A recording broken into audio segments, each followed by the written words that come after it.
Missed an episode of your favorite podcast? Choose from over a decade of content in our archives, not just the latest episode. All free at GCNlive.com. This is your call to action. Get prepared, America. Economy, survival, energy, disasters. This is USAPrepares.com. Informative radio, educational radio. Interact now by emailing instructor@USAPrepares.com or text at 434-390-7953. Class, please take your seats. Now, your instructor, Vincent Finelli. Everyone all set, cocked, locked, blissed? Dr. Shealy, are you blissed? Yes. Good. Dr. Shealy, do you have anything that you'd like to share with our class before I go into a almost nonstop rant about what I think is wrong with America? If the red is what I think it could be, let's go. Okay. Here we go. Well, let's start with this. Now, this is a rant that probably has about 10 or more parts to it. And please interrupt me at any time. But when I get done with the entire 10 pieces, and I'm sure you have some that you'd like to add as well that dovetail with this. When I get done with them, let's talk about why this is happening. So the goal is, what is medically wrong with people who are doing these things? So here's example number one. I was reading the internet last night, and there was this utility worker working on a power pole. Now, at the top of the power pole, where the wire connects with the glass insulator or the ceramic porcelain-coated insulator, there was a fire. So obviously the wire was overheating, too much current for the wire, and the heat caused the power pole, the crosspiece, at the very top of the power pole to be on fire. So this guy was in a bucket up in the air, and the wire was stretched across the road. But because the wire was so hot, the wire was dangling. Okay? And now there's this utility vehicle that is there. The yellow lights are flashing and blinking, and the utility worker is up in the bucket, and a tractor trailer comes by, speeding down the road, doesn't slow down, hits the dangling wire, breaks off the power pole, and the utility worker ducks in the bucket so he doesn't get whipsawed by that power wire. And then you see the video, and this was videoed live by some observer, and the tractor trailer keeps on going. Doesn't slow down, doesn't stop, gone. Probably on his cell phone, tracking. Okay, so the point is, here's a hit-and-run driver, okay? There's no way that this truck cannot know that he snapped off a power pole. It's impossible. He had to know it, okay? And these flashing lights are ahead of him, warning him. You know, there's a truck on the side of the road fixing this power line. And then in his rearview mirror, he can see it as he runs away. So here we have a guy who literally does damage, almost kills somebody, flagrant disregard for other people, me first, does the damage, and keeps on going. Any comments about that guy? Because I have a whole bunch of these. Well, my feeling is if they could catch him, he should be caned in public square and his driver's license taken away. But other than that. Okay. All right. So I believe he knew that he was in the wrong and just kept going. Of course. So then you take the case of the the shoplifter. Now, the shoplifter knows that shoplifting is wrong. He knows that stealing is wrong. Or she. I'm going to use the word he in all of these examples. But it can be a male, it can be a female, it can be a transvestite, it can be one of the 57 genders. that the government says that we have. It could be okay, a shoplifter, but I'll just refer to him as he. So he knows he's doing wrong, but he does it anyway. He sneaks around, doesn't want to be seen, doesn't want to be identified, and doesn't want to be caught. But he does it anyway. Next one is a peeping Tom. Peeping Tom does similar things. He certainly doesn't want his name in the paper as, the guy who looks in the bathroom windows and the bedroom windows and hides in the bushes. Doesn't want to get caught, right? Wears colors that blend in with the bushes, okay? Peeping Tom. And then you have the hit and run drivers in parking lots. The Walmart parking lot, guy's backing up or the gal's backing up, backs into the side of another car or the corner of another car, and then takes off. And many of these, by the way, things that I'm discussing have happened to us. We're the victims of these. So our son was at a traffic light, in our white, during the day, white 1999 Mercedes truck. And so he stopped at a traffic light, red light. Guys in front of him stops at the traffic light. Our son stops. And the guy in a Ford Ranger pickup truck just crashes into the back of him and takes off. Leaves the scene. Leaves us with a couple $1,000s worth of damage and doesn't want to be identified. Well, so I was teaching a class yesterday here at the farm, and there was a young person who had just graduated from the university, and we were talking about, careers and education style, and I was talking about Mike Ma. And I said, you remember Mike Ma, right? He was at the expo. Of course. And she could, well, yeah, and I know you do. And this young lady wasn't sure if she remembered him. I said, well, let me look him up. I'll show you his picture. So I turned over to the computer and typed in Mike Ma in the search engine, and there comes up, Mike Ma's a fraud. I couldn't believe it. Mike Ma is the kindest, gentlest guy. He's wonderful. He's giving. He's not a fraud. So here there's a hit and run guy on the internet. Okay. So my old friend Mike Ma, and I don't mean old in years, I mean longtime friend, stays at our house. He's not a fraud. But he gets beat up. And then there's this ex-cop. I used to have a Facebook page and I dumped it quite a while ago. Why? Because we would be attacked on our Facebook page. And one day I put, the only thing I used Facebook for, I didn't say, here's my dog, watch my dog walk backwards. I didn't do that kind of stupid stuff. I would just put who's on the radio with us and just a quick recap of what we talked about. And then Ron Gibson, who is in the Carolinas, he grabs our broadcast, strips out the commercials, puts it on YouTube every day, and it's wonderful. Well, so some former cop, and I know this guy's a cop, he says all kinds of nasty things about Mike Ma, hit and run. And he doesn't say, and people say, well, why do you say that? And he can't defend himself because it's nonsense. Mike Ma's a great guy. But this cop beats him up.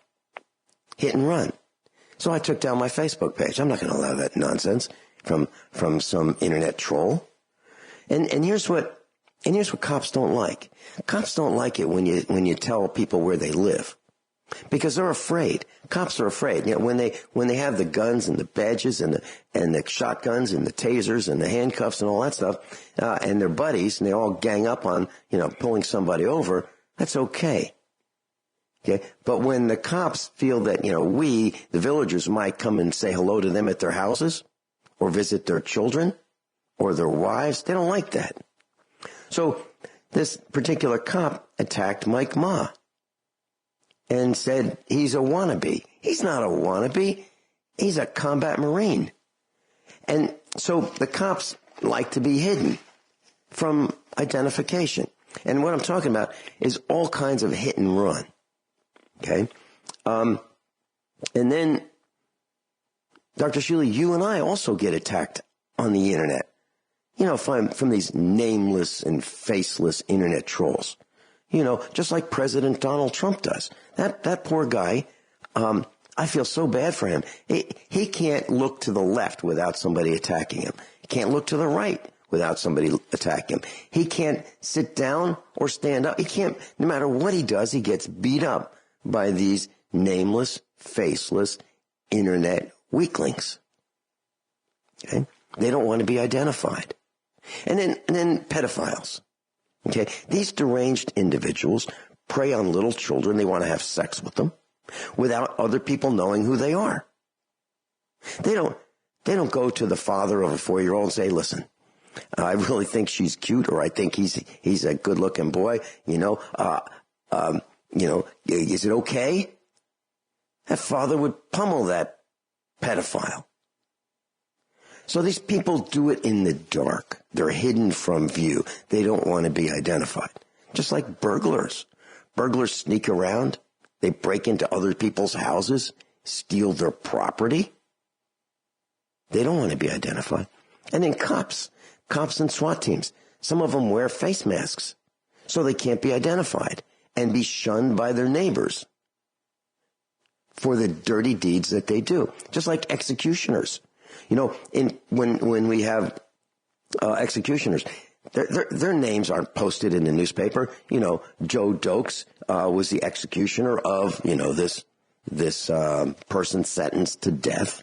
And they don't name them because that guy would devalue the neighborhood. It's like, you know where I live. I live in that neighborhood, right next to the guy who pushes the button and kills people.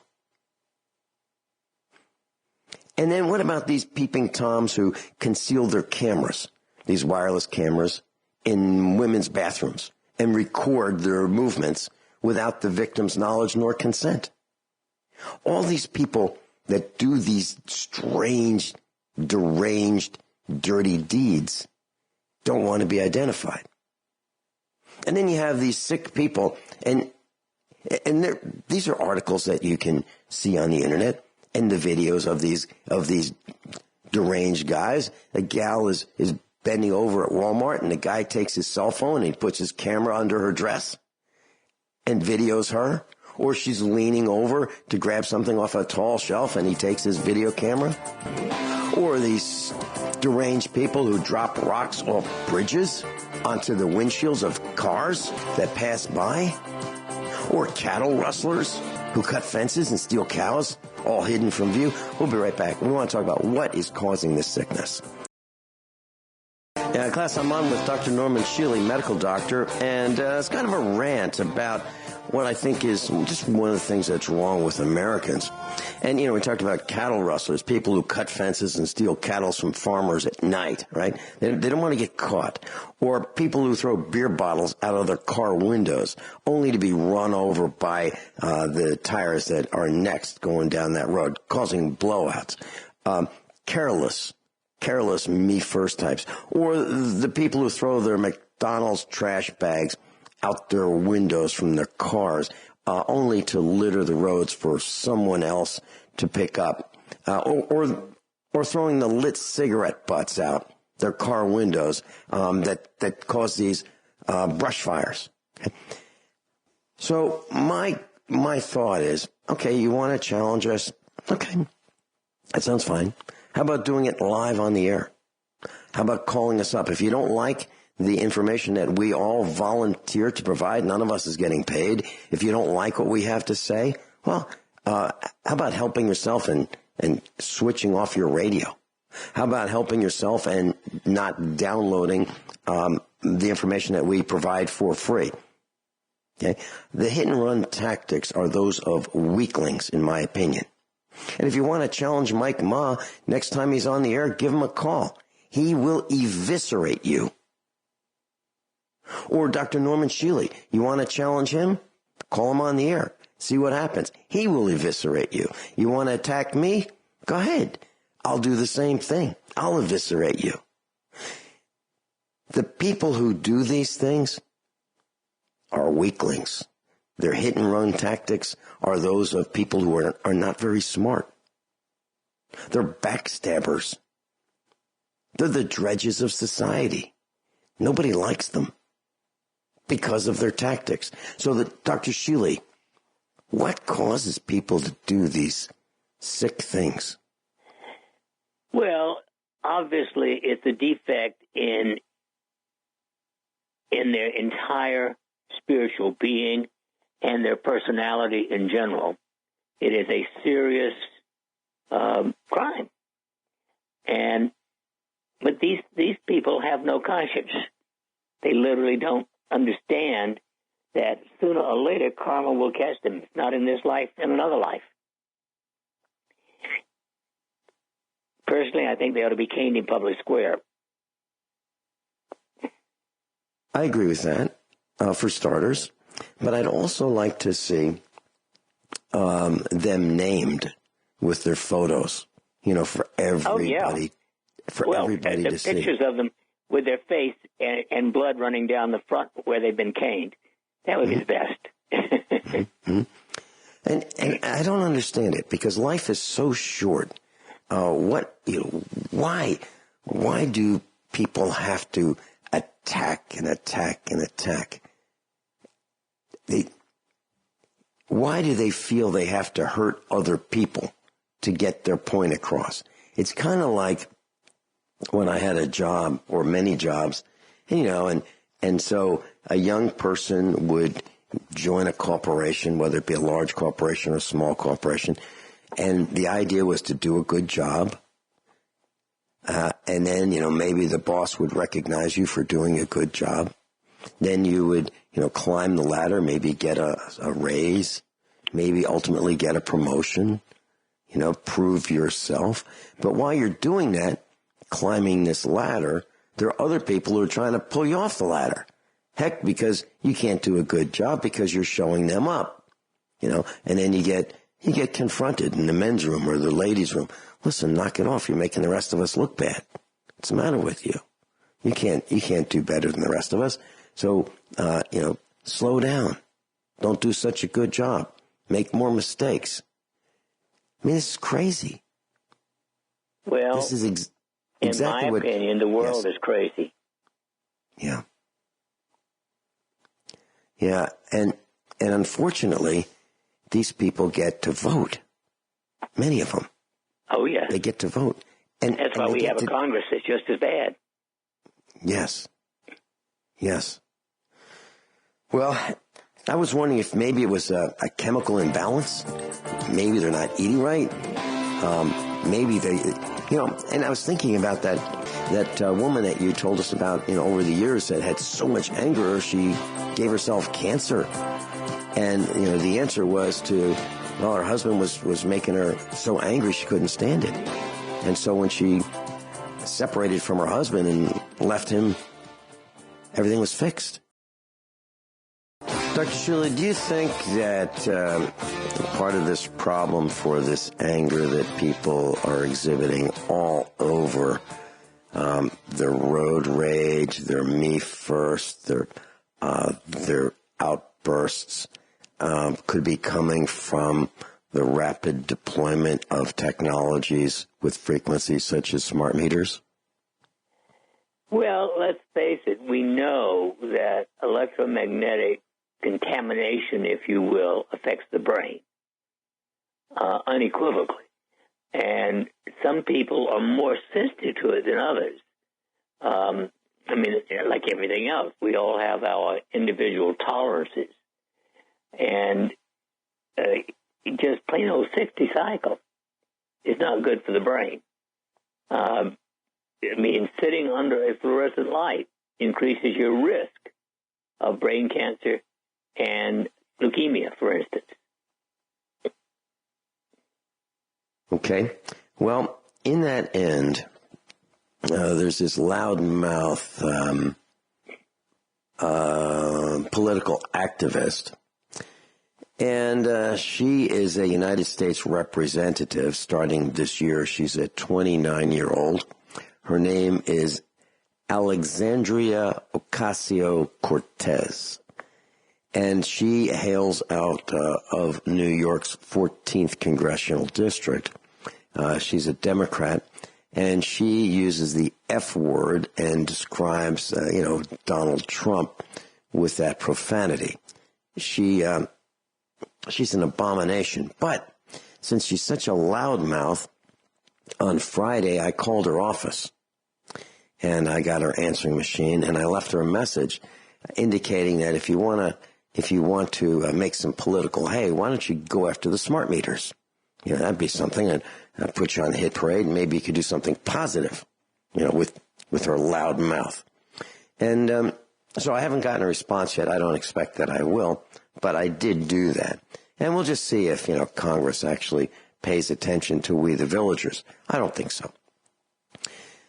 Dr. Shealy, I got an email recently, and I asked the person that sent me this email if I could read it on the air while keeping this person anonymous. Now, I know this person, so it's not just something that landed on my desk without knowing, you know, the author. So I think this is part of what may be the problem. So this person gets an email that says, from another person saying, you know, we should consider going to school board meetings and, you know, grill the bureaucrats. How about getting on, you know, public access and talking about these problems to the masses? Okay, assuming that the masses actually pay attention to public access television channels. And here's the response from this person I know. He said, if I thought talking to school board critters at their meetings would do any good, yeah, I might be willing to do so. As it is, I believe it would just be an additional waste of time. I'm generally of the opinion the republic is already lost. All great cultures throughout history have followed a similar pattern of rise followed by decline. I believe the United States of America is in decline, and that we've likely passed the point where redemption might have been possible. Why do I believe this? Our public education system is comprised of the following. The liberal, progressive, socialists have fully succeeded in infiltrating and taking over our institutions of higher education decades ago, especially in the departments of education. Education majors were indoctrinated with the ideas and biases of the liberal, progressive, socialist agenda in these institutions.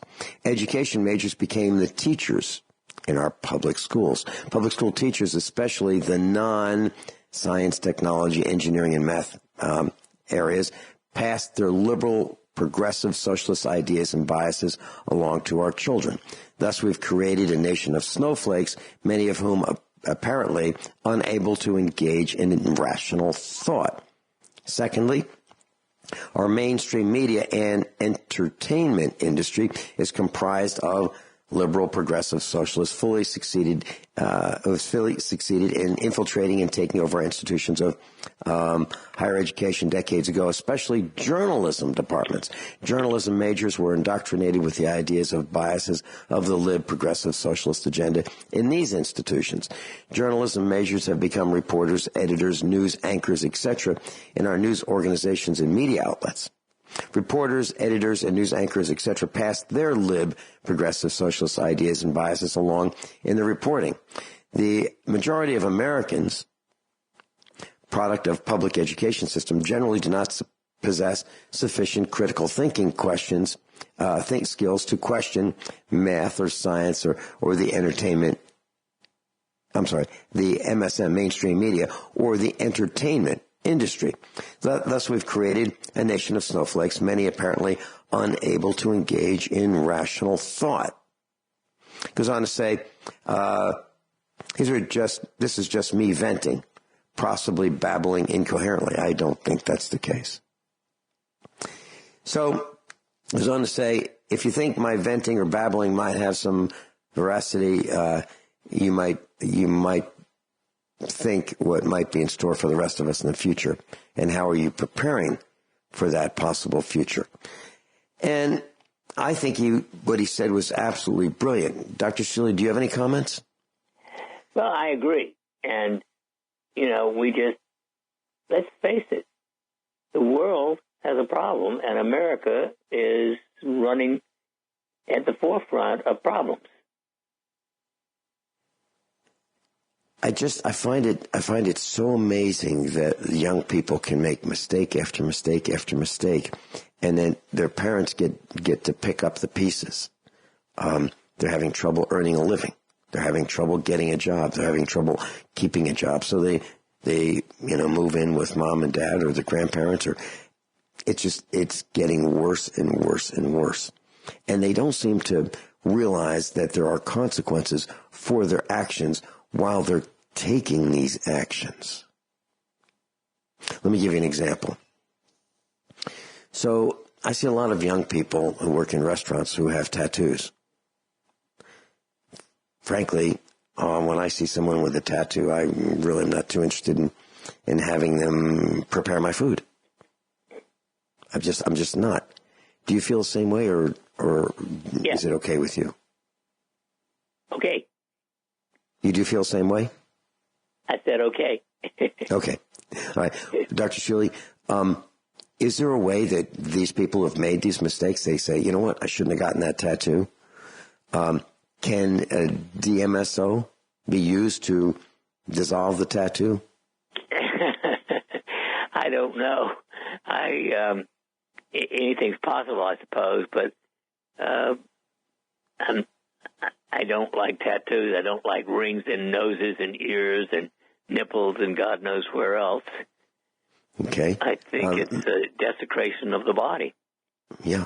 And so people who have made these mistakes now are faced with an even larger cost. It's not like tattoos are free.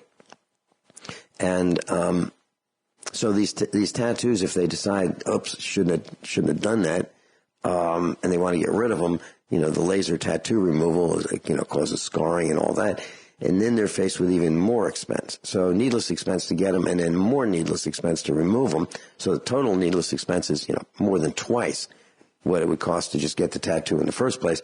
And then if we dissolve a tattoo, if there is a dissolving agent, you apply it to your skin, in over a year or so or two, the tattoo is absorbed by the body, then that ink is not on the outside, but on the inside of the body.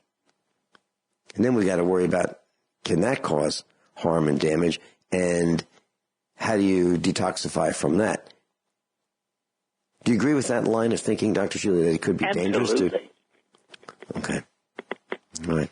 Well, I'm just aghast, and I've seen tattoos from guys who were in the military during World War II, and they, if they're in the Navy and they get a tattoo of an anchor on their shoulder, I can sort of, but not completely understand that.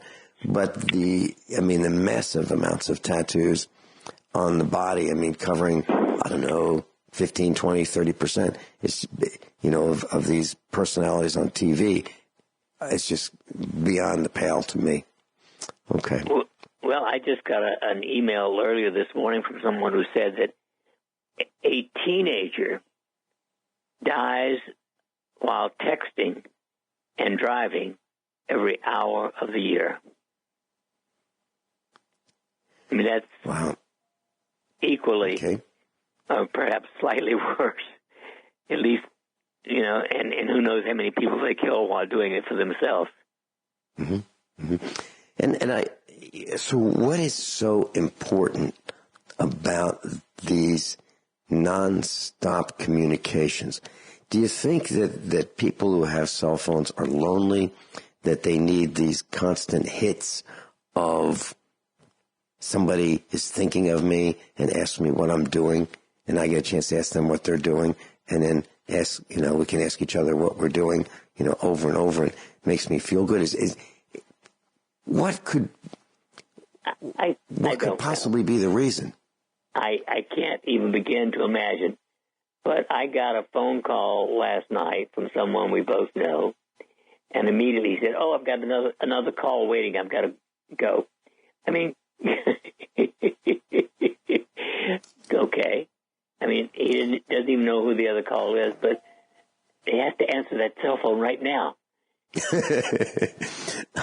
I'll tell you what my answer to that is. We have call waiting. We have caller ID. Not because I want it, but, I used to just answer the phone. Whenever somebody called, I would answer the phone. But now built into our telephone service on our landline is the ability to see who's calling. I have an old 20-something-year-old phone. Maybe it's close to 30 years old. Probably is close to 30 years old. And so I bought them all used, and it's so I have the ability to see who's calling. I didn't order it. It just came with the package for telephone service. And I'll tell you what I do when the phone rings. And this may frost a few people who are listening, but this is what I do. We'll be right back. Dr. Norman Shealy is with us, normshealy.com, normshealy.com. Email address, norm@normshealy.com. If you'd like to contact Dr. Shealy's clinic is in Springfield, Missouri. Dr. Shealy, how would someone contact you for a consultation or an appointment? Well, either by email or 417-351-5221. 417-351-5221. That's the contact number for Dr. Norman Shealy's clinic in Springfield, Missouri. So, Dr. Shealy, when the phone rings, if I'm on the phone already, I ignore the incoming signal that someone's trying to call me. Well, of course. I mean, that's minimal social politeness. Mm-hmm. Mm-hmm. Now, one example may be that if Guineith Isaacs is calling from Australia, and I know that in order to use her cell phone, she lives in the bush. I mean, literally in the desert, if you will. And she's got to climb on top of her water tower in order to get, I'm not exaggerating, she literally has to climb to a high point, either climb a tree or climb on top of her water tower in order to get enough signal strength to call. And what she does, I might say to, the person I'm on the phone with, I got a call coming in from Guineith Isaacs, and she's in Australia. May I call you back? I may do that. But for the typical person who calls here, because they're traveling in their car and they're bored and they decide that they should, unleash their boredom on me, I don't take those calls because I don't think it's polite to drop the person I'm talking to for a specific reason, to drop that person to talk to someone who thinks that they're more important. And pretty soon, I'm going to start responding to people who say, why don't you answer your phone? I'm probably going to start saying, what makes you think you're more important than the person I was already talking to or with? Dr. Shealy, I'm getting to the point where my fuse is shorter. I am encumbering myself less with, these pent-up emotions. I'm just releasing them. I'm annoyed. I just can't believe how people are behaving. Just total flagrant disregard for our fellow man. What's wrong with being polite? What's wrong with being nice? What's wrong with letting ladies go first? What's wrong with holding the door for the person behind you? Why let it slam? Is it those 2 extra seconds that, if you're going into a store and you can hold the door open for someone? It only takes a couple seconds. What's the problem? What's wrong with smiling and saying, glad to do it. Glad to hold the door for my fellow man. No, we don't seem to think that's important anymore because we're in a hurry. For what? Hurry for what? So that we can look down at that phone and hope somebody's contacted us so we can get that little ego hit that maybe somebody is paying attention to our loneliness. Do you think that's it, Dr. Shealy? Do you think we're lonely? That's part of it, but basically, I think that what we have is a group of people who have no common sense. In other words, my father, I can remember 80 years ago saying common sense is the uncommon commodity. Well, compared to 80 years ago, common sense doesn't exist today. But remember, 97.3% of people are not even taking care of themselves. 97.3% of people are lacking 1 to 5 essential personal health habits. I'm looking at a woman, pictures on the internet. She's tattooed. She's wearing shorts. She's tattooed on her shoulder and her leg, and she weighs 648 pounds. And she's sitting next to her nephew. And he, let's see, first time here. Nephew weighs 607 pounds. My truck won't hold that much weight. We'll be right back with Dr. Shealy. Everyone all set? Cocked, locked. Here we go. Hour number 2 of USA Prepares with Dr. Norman Shealy. This hour, secret government experiments on the American people. What the United States government has done is absolutely bizarre, outrageous, and criminal, in my opinion. The United States has a history of secret experiments, meaning the victims were not told that, in most of the cases, that they were being experimented on, with chemical, biological, and nuclear contamination. And it started, our discussion around 1931.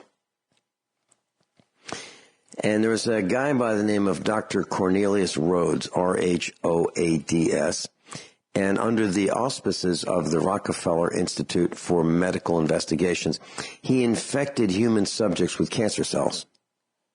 He later established the U.S. Army biological warfare facilities in Maryland, Utah, and Panama.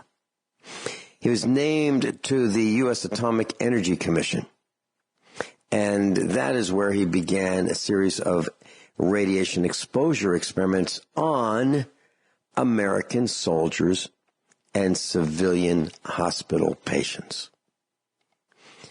Dr. Shealy, you've heard of many of these experiments that were on unsuspecting Americans, haven't you? Oh, heavens, yes. I mean, probably the best known one is the Tuscaloosa syphilis experiment, but there are dozens of them. Mm-hmm. Yeah. Back in 1932, the Tuskegee, Tuskegee syphilis study began. There were a couple hundred black men. They were diagnosed with syphilis. They were never told that they had syphilis. They were denied treatment, and instead of being treated for syphilis, they were used as human guinea pigs to follow the progression and the symptoms of the disease. 100% of them died from syphilis, and their families were never told that they could have been treated. That was in 1932. That's what you're talking about, right, Dr. Shealy? Yeah, that's it, Tuskegee. Yeah. And there was, in 1935, there was in Pellagra Hospital, the U.S. Public Health Service.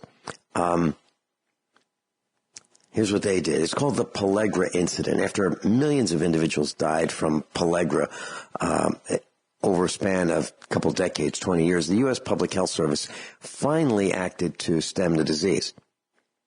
The director of the agency knew that for at least 20 years that pellagra is simply a niacin deficiency, but failed to act because the deaths that occurred were within poverty-stricken black populations. Do you care to comment about pellagra, Dr. Shealy? Well, I mean, it's one of the simplest of all preventable diseases. And all I can say is these crimes are equal to anything that the Germans did. Every one of them is just as bad as the experiments and extermination camps in Nazi Germany. It's interesting you mentioned that. Here's why. Because in 1940, about 400 prisoners in Chicago were infected with malaria. Why? To study the effects of new and experimental drugs to combat malaria. Now, Nazi doctors at the Nuremberg trials, which were after 1940, cited this American study to defend the actions of the Nazis during the Holocaust. So the Nazis were saying, in effect, what are you talking about? You guys did this in Chicago. You infected your own people with malaria to kind of watch what was happening. And then you tried new drugs on them. How's that different from what the Nazi doctors did and tried to defend themselves against during the Nuremberg trials? So simply they said, you Americans did it. What are you trying us for? You're exactly right, Dr. Shealy. Any comments on that? The Chicago malaria study. Well, I mean, every one of these that you mentioned is just plain criminally evil. Period. Mm-hmm. End of report. There's nothing else you can say. Okay. It's unbelievably unethical. It's actually even on Wikipedia. Yes. In World War I, my grandfather served on the American team, and he was gassed with mustard gas. In 1942, the Chemical Warfare Services, United States, began mustard gas experiments on about 4,000 servicemen. And the experiments continued until 1945, which was the end of World War I. And who did they use as their subjects? Seventh-day Adventists, who chose to become human guinea pigs rather than serve on active duty. So the Seventh-day Adventists were given a choice. Do you want to fight, or do you want us to experiment on you? Yeah, you want to die. Yeah, pick one. You want to die from fighting, or do you want to die from your own country gassing you and just checking out and seeing how much suffering can be inflicted with mustard gas? In 1943, in response to Japan's full-scale germ warfare program, the United States began research on biological weapons at none other than Fort Detrick, Maryland. In 1944, the United States Navy used human subjects to test gas masks and clothing. Individuals were locked, let me say it a different way, locked in a gas chamber and exposed to mustard gas and lewisite. It's in 1944. In 1945, you all know about this, there's a project called Paperclip. The United States Department, Army Intelligence, and the CIA recruited Nazi scientists and offered them immunity and new identities, secret identities, in exchange for their work on top secret government projects in the United States. Program F was implemented by the U.S. Atomic Energy Commission. It's the most extensive study of the health effects of fluoride, which was a key chemical component in atomic bomb production, one of the most toxic chemicals known to man. Fluoride is found, it causes marked adverse effects to the central nervous system. But much of the information is squelched in the name of national security. And notice the date when that took place. 1945, the end of World War II. Roughly, it was somewhere in the early 40s that the evil American Dental Association got the country to put fluoride in the city water. So that particular experiment's been going on very long, and it still is. As a matter of fact, I might as well just say it.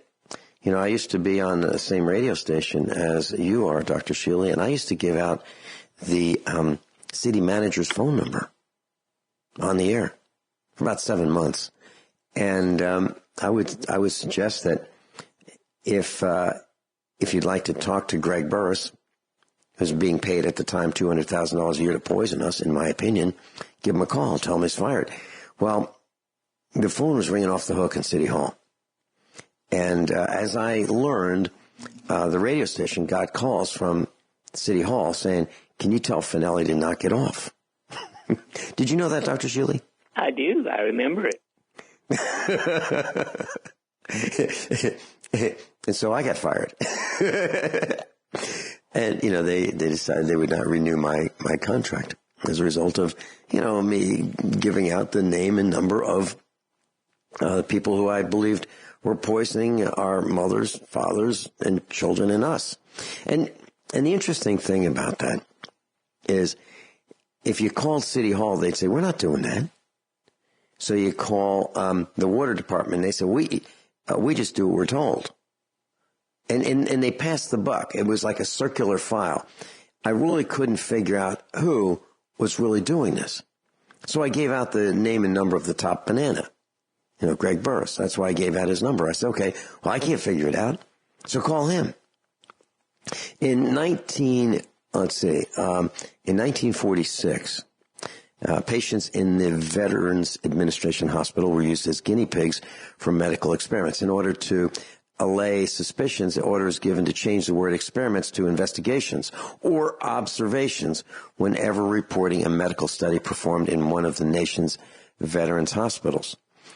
So, Dr. Shealy, we've heard lots of stories over the years about the VA, the Veterans Administration, VA meaning Veterans Administration Hospital, where, you wonder, patients, how come they're not getting treated? How come they're not receiving surgery for things that it obviously need surgery for? How come they're being prescribed all these meds instead of, simple treatments? Why are all these atrocities going on? Well, according to what I've learned, that these people were used as guinea pigs starting in 1946. These are the people who just came back from war. Just came back. They saw the horrors of war. They were shot at. Bombs were dropped on them. Burned. And yet, let's see how we can experiment on these guys rather than fix the ailments and the maladies. Dr. Shealy, when we come back, can you comment on that, please?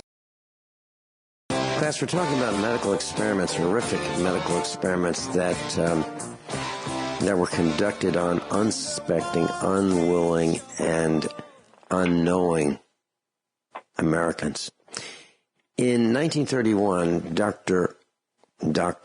Cornelius Rhoads, Rhoads, was sponsored by the Rockefeller Institute to conduct experiments in Puerto Rico.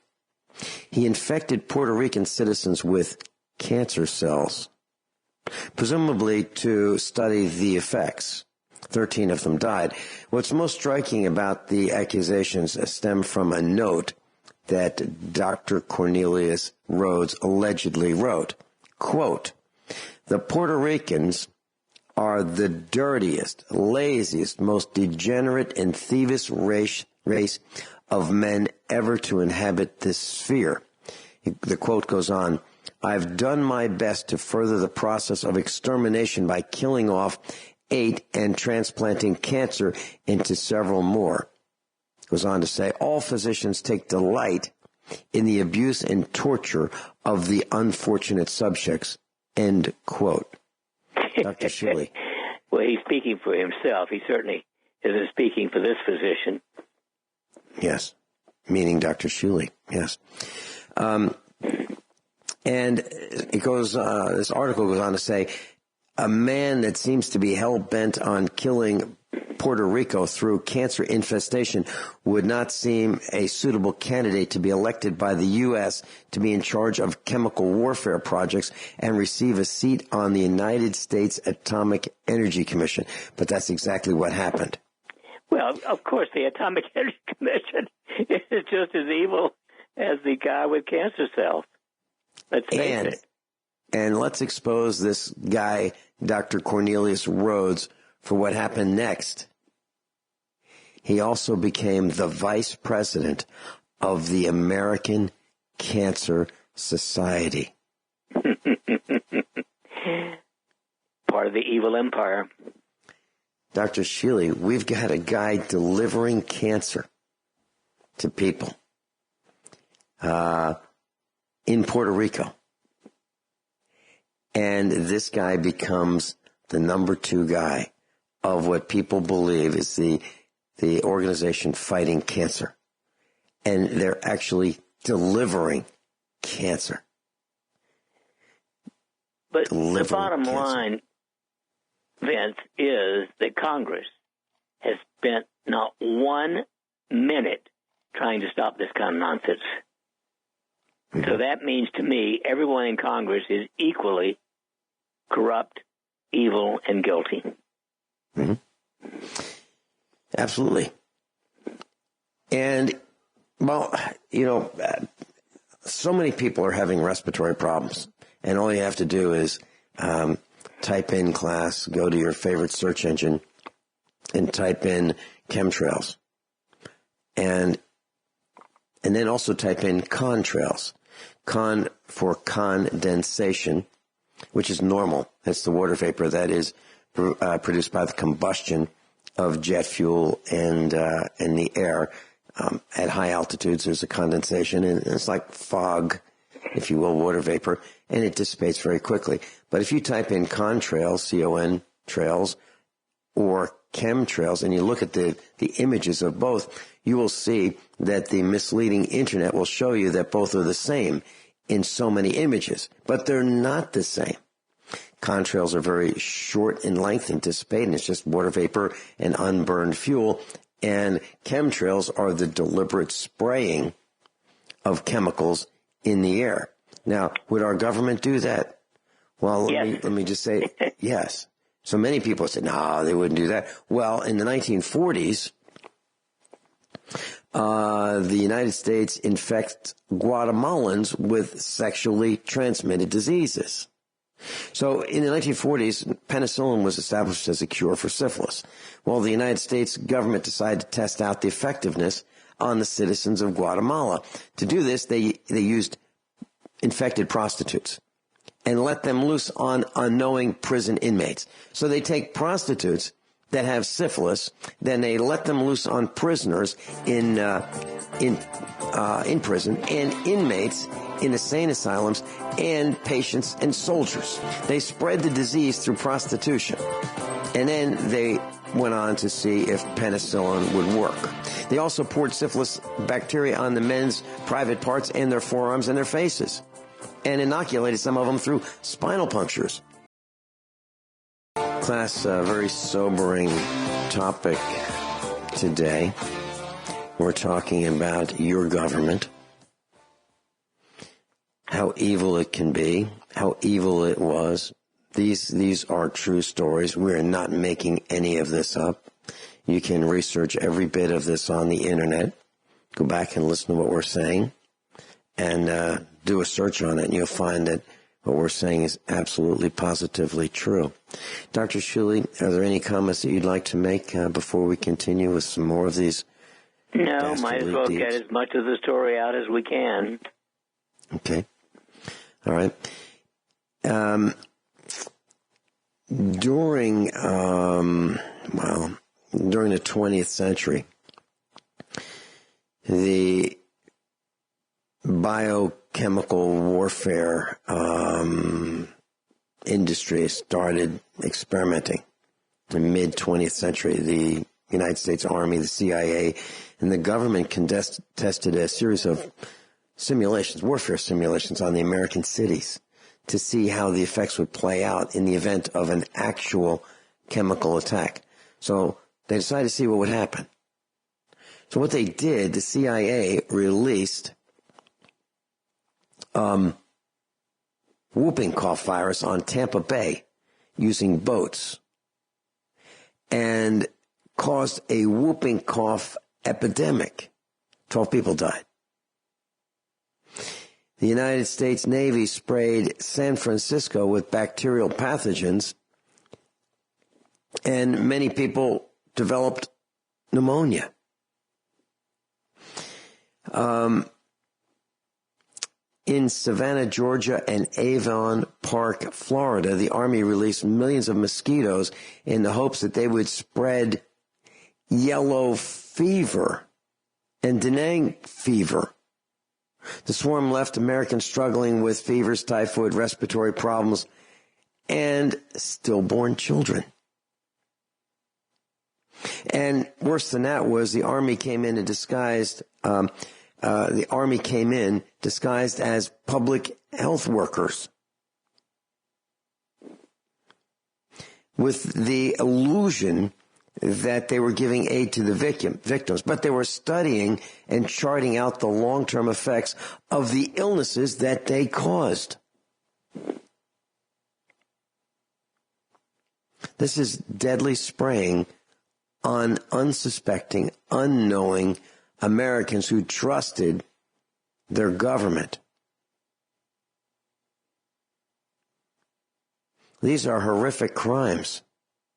And these are crimes that are committed by people who are not identified. Now, what would happen? What would happen if your mother, your mother, or your father, or your children were infected with pathogens that caused pneumonia and they died? What would you do? What would you do? If you could figure out who caused this, who was the head of this snake, what would you do?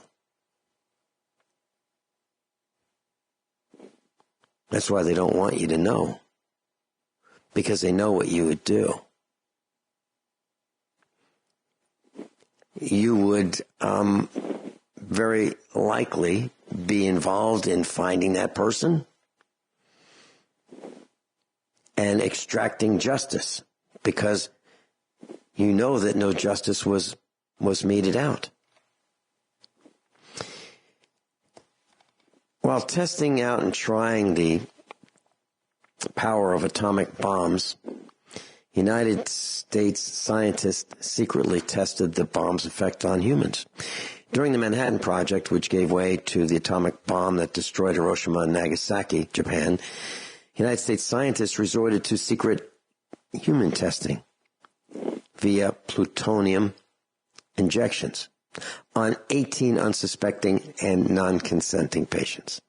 Can you imagine your government saying, I'll tell you what, we just want to give you this little jab. It's okay. You'll be fine. And you get plutonium injected in you? They injected who? Soldiers. It's called Project Oak Ridge. Along with 3 patients in a Chicago hospital. Imagine you're admitted as a patient, you're helpless in bed, assuming nothing's wrong, when the government suddenly appears and puts weapons-grade plutonium in your blood. Out of the 18 patients who were known only by their code names. Now, why would they be known by just their code names and numbers? Only 5 lived longer than 20 years after the injection. Any comments, Dr. Shealy, about these horrors? That's all part of the evil. I mean, our government is as evil as any in history. That's all you can say. Along with plutonium, researchers had experimented with uranium at a Massachusetts hospital. Between 1946 and 1947, Dr. William Sweet injected 11 patients with uranium. Now, he was the most evil person I personally met in my life. He was became the chair of neurosurgery while I was a resident there. And in fact, when I tried to stop some of this stuff, my obituary appeared in the Boston Globe. Class, I hope you heard what Dr. Shealy said. Dr. Shealy knew Dr. William Sweet, who injected 11 patients with uranium, funded by the Manhattan Project. He butchered dozens more in the operating room, injecting them with boron and all kinds of other poisonous things. And Dr. Shealy, you objected to that, and you decided that this was not something I that went you would to the be part bishop of the Episcopal Church. Okay. Who What put happened? a stop tried to put a stop to it, and I was called in and told I had to see a psychiatrist. And then what happened? When the psychiatrist declared me legally sane, my obituary appeared in the Boston Globe. And this was in 1960? This was in 1960. Mm-hmm. Okay, and Agent Orange. Agent Orange, was produced by Dow Chemical Company, and Dow Chemical and the U.S. Army and Johnson & Johnson, those baby powder people, with Dr. Albert Klingman, used prisoners as subjects in what he determined or deemed was called dermatological research. What he did was he tested Agent Orange on the skin doing this dermatological research. He exposed by injecting or exposing to dioxin beyond monstrous effects to people to see what would happen. And they got this eruption of blackheads, cysts, pustules on their skin, their cheeks, behind the ears, armpits, and the groin. And he was rumored to have injected 468 times the amount he was authorized to do, just to see what would happen. That would be Dr. Albert Klingman, working with Johnson & Johnson, Dow Chemical, and the U.S. Army to see what Agent Orange would do. Well, I consider Johnson & Johnson, again, one of the most evil companies in the country. Yeah. But that's another story. And yet, Dr. Shealy, we're led to believe that Johnson & Johnson makes baby powders and baby oil and shampoo, and they're just a wonderful company. They bought the first TENS company in order to destroy TENS. Did they really? Oh, yeah. They bought it with the intent of destroying TENS as a therapy. Okay. For those new to the class who may be just joining us for the first time, Dr. Shealy, please tell us what TENS is. Transcutaneous electrical nerve stimulation, a safe, effective tool for treating pain. Mm-hmm. Non-invasive. Non-invasive. No chemicals. No chemicals. No cutting. No alcohol to destroy nerve tissue. None of that. Yeah, well, it's my invention. And they eventually were taken to federal court and declared guilty. And they settled it. The jury gave the company, which I was not part of, by the way, $75 million. I don't know what it was settled for, but it was settled out of court. Johnson & Johnson. Dr. Shealy, in 1947, Colonel E. Kirkpatrick of the United States Atomic Energy Commission stated that the agency would begin administering intravenous doses of radioactive substances to human subjects. That same year, the CIA began its study of LSD as a potential weapon for use by American intelligence. Human subjects, both civilian and military, were used with and without their knowledge for the experimentation by the CIA of LSD. The next year was 1948, when we mentioned that there was a 2-year experiment on those in Guatemala and U.S. prison inmates for the study of bioethical issues, which was this is as a result of the study of bioethical issues from 1946 to 1948. The U.S. government paid the government in Guatemala to allow American doctors to purposely and secretly infect certain segments of Guatemalan population with sexually transmitted disease, and some of them deadly disease. Some were killed. In 1950, the Department of Defense detonated nuclear weapons in the desert areas, and they wanted to monitor downwind residents for medical problems and mortality rates. I remember in the news these atomic bombs going off in the United States. They were just testing the atomic bombs. And even I, as a very young child, thought, what are they doing? This is crazy. Well, they wanted to see how people would die and how the downwinders would be affected in these experiments. How the United States government and corporations and the military have all been involved in experimentation on us as unsuspecting victims. In 1951, the Department of Defense began open-air testing of disease-producing bacteria and viruses.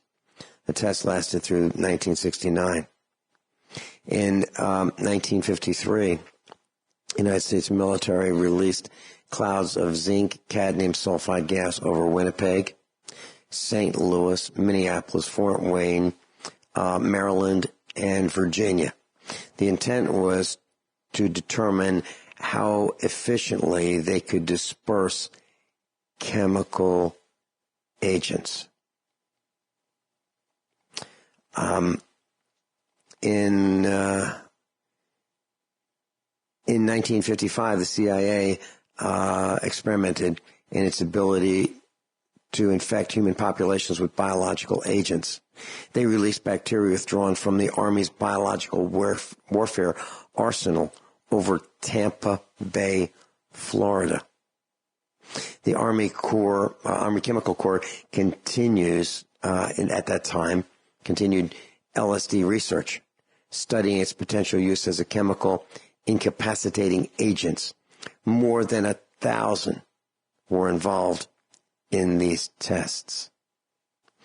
In 1956, the U.S. military released mosquitoes infected with yellow fever over Savannah, Georgia, and Avon Park, Florida,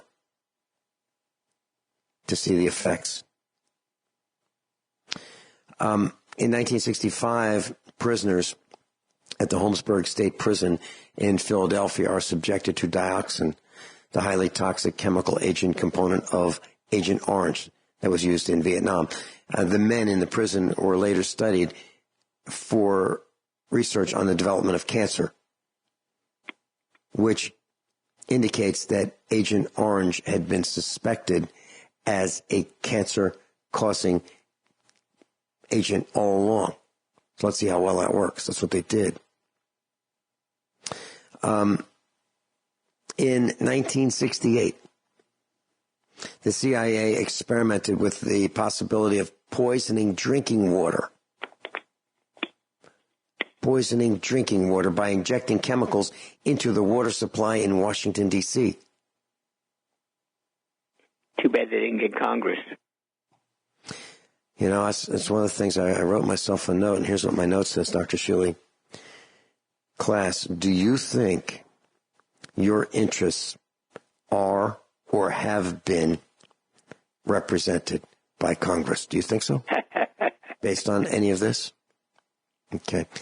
In 1975, the virus section of Fort Detrick Center for Biological Warfare Research.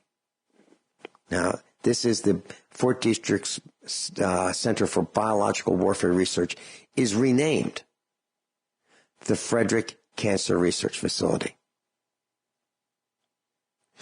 And it was placed under the supervision of the National Cancer Institute. And it's there that special virus cancer program initiated by the U.S. Navy is purportedly to develop cancer-causing viruses. And it's also here that retrovirologists isolate a virus to which no immunity exists.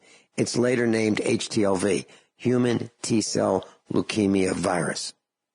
They isolated it at the Frederick Cancer Research Facility.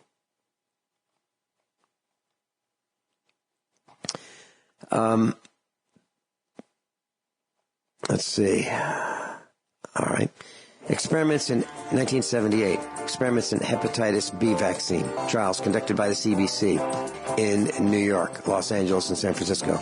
And they're looking for promiscuous homosexual men. That's in 1978. In 1981, we get the first cases of AIDS confirmed in homosexual men in New York, Los Angeles, and San Francisco, triggering speculation that AIDS may be introduced via hepatitis B vaccine, which we know is true. Dr. Shealy, any quick comments? The government is as evil as anything in Nazi Germany. What else can you say? There you go. Dr. Shealy, MD, PhD. Thank you so much for your help, Dr. Shealy, in exposing this.